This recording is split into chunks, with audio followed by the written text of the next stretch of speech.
Okay, so good afternoon, ladies and gents. So today we'll be unboxing our 3mp Jovision PoE camera.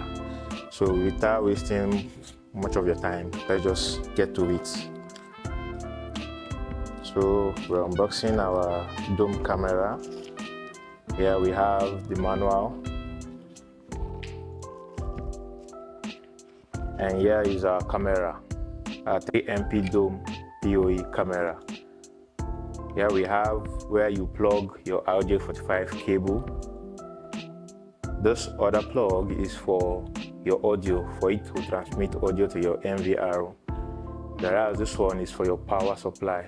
You connect your power supply from your NVR, that's where you get it. If not, your camera will not come on. Then we have your screw to help you tighten your camera to the wall so it doesn't have an impact on it.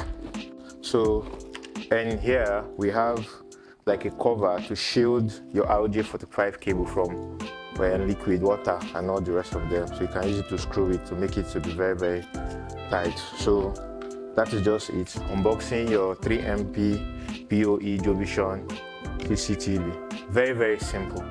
It's just a plug and play camera. You'll love it. So thank you very much for staying tuned and listening to us. Please don't forget to love our YouTube channel, our Instagram, LinkedIn, and all the rest of them. See you in our next video.